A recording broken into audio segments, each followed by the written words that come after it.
Assalamualaikum warahmatullahi wabarakatuh. My name is Jhody Putro Prastyo and I'm from Fatmawati. Today I will do a presentation about exploring language change, stereotypes, register, and speech acts, which are the four topics that I've chosen for this presentation. So let's begin. The first one is language change. The definition of language change refers to the evolution of language over time, affecting phonetics, morphology, syntax, semantics, and pragmatics. Yeah.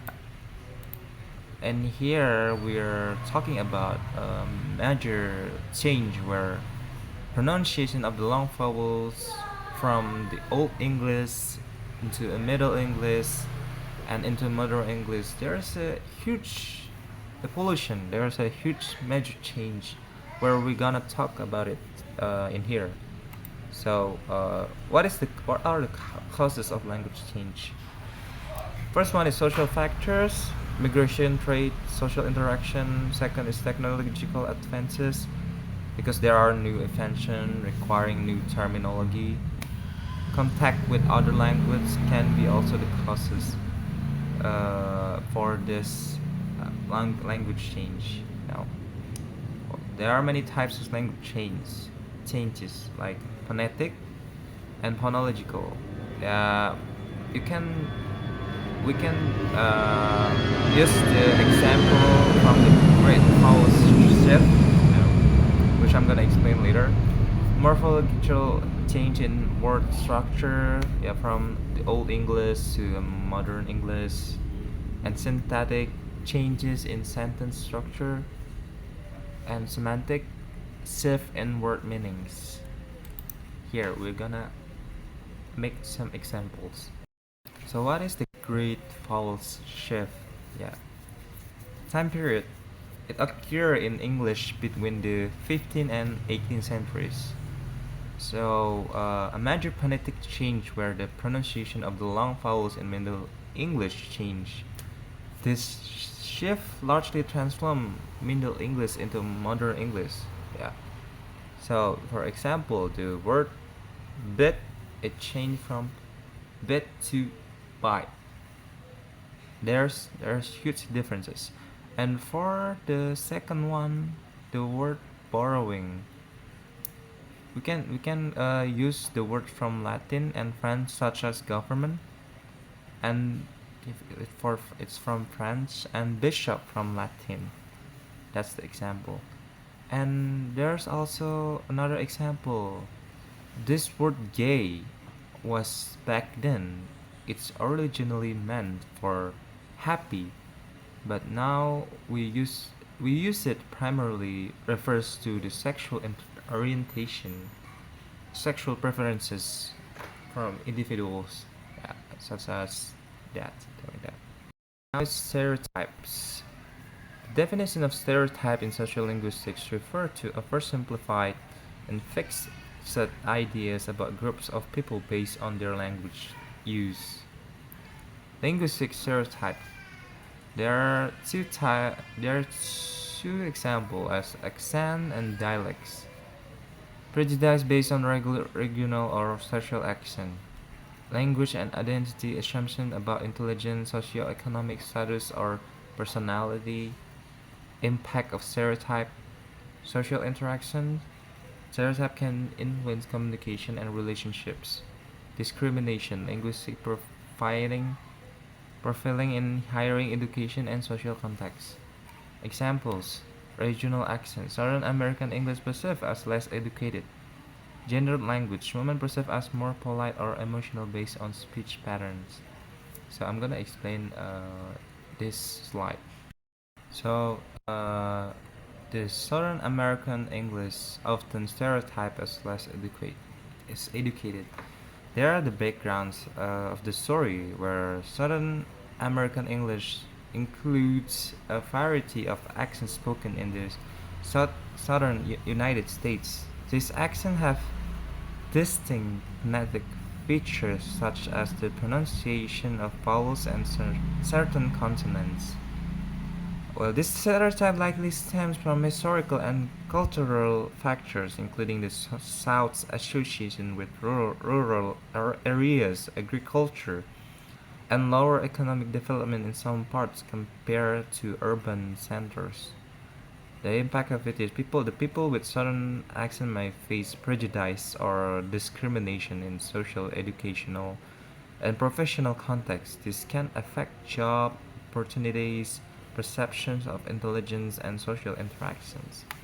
In reality, accent does not reflect a person's intelligence or abilities. Many educated and successful individuals speak with southern accent. The stereotype is unfair and unfounded generalization. That's one example.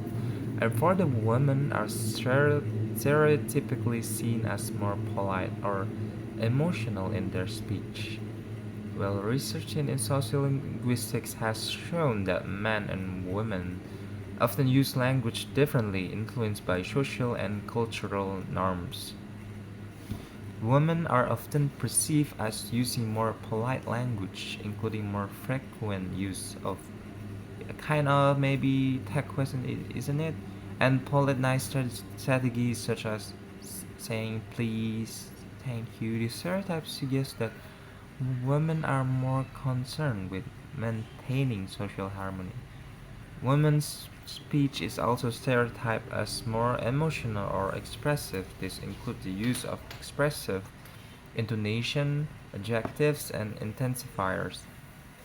These stereotypes can lead to women being taken less seriously in professional settings, seen as less authoritative or judged more harshly for expressing strong emotion. While some differences in speech pattern exist, they are influenced by social expectation and context rather than inherent qualities. Both men and women can and use a wide range of language styles depending on the situation, so that's the whole point. And now is register. The definition register refers to the variation in language use depending on context, purpose, and audience. Yeah. Types of register. There are formal, informal, technical slang. Yeah. Formal use in professional or official settings, informal use in casual or familiar situation, technical specific to particular fields or profession such as medical, legal, slang, informal non-standard language often used among specific groups, factors influencing register. There are contexts, setting and situations such as workplace and home, audience relationship between speakers, friends or strangers, purpose, intent of communication, instructing or socialization. Well, which I'm gonna explain the example here now. Well, in this context, the formal versus informal register. Formal register is typically used in settings where respect, politeness, and professionalism are required, such as in business meetings, academic presentations, or formal events. Yeah, we use more complex sentence structures and the use of standard grammar and vocabulary and the polite expression and the full sentences, unlike the informal register.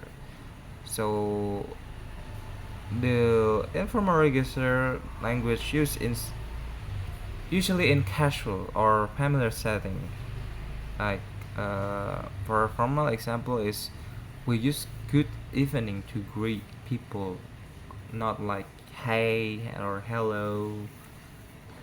So informal register is used in relaxed, friendly, or familiar environments such as with friends, family, or yeah, or specific groups of people.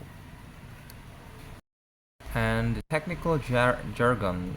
Well, the definition of it is specialized language used by professional within a particular field.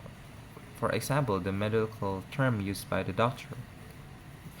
Technical jargon is used among experts to communicate precisely and efficiently within their field.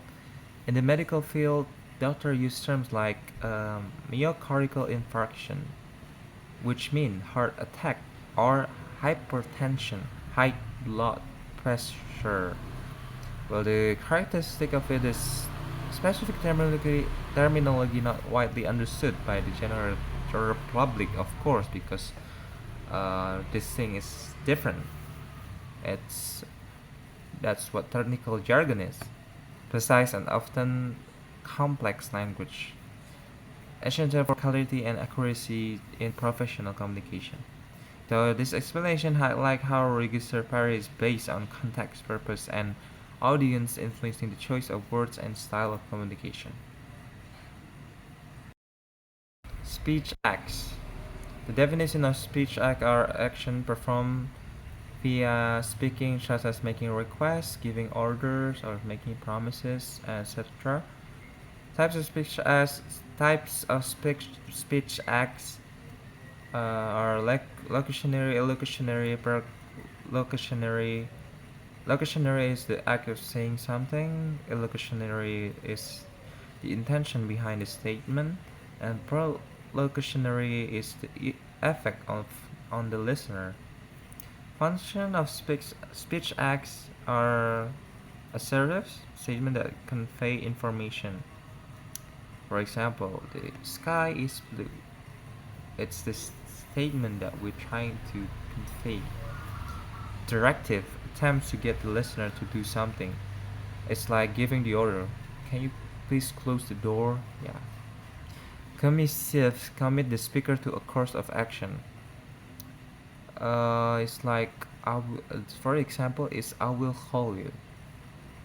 And expressive express the speaker's emotion or attitudes. So if we want to apologize, we say I apologize. It's express the speaker's emotions. Declaration change the reality of situation. I now pronounce you, yeah, husband and wife. That's the declaration means. That's the example of the words. Well, for this example of request and promises, yeah, as you can see, could you pass the salt? Can you help me to read? Can you help me to uh, do my work, please? Or if promises, I promise to help you today. I will, I will do it. I will help you today. Yeah, blah blah blah, etc. That's the wolf. Speech acts means of this type. The conclusion that we can get is understanding this concept helps in recognizing the complexity of human communication and the influence of social factors on language. And that's all my presentation for today. Thank you for listening, Miss. I'm sorry for the late assignment. My brother is sick. I had to take care of him in the hospital. I'm really sorry for the late assignments. I hope you can take my consideration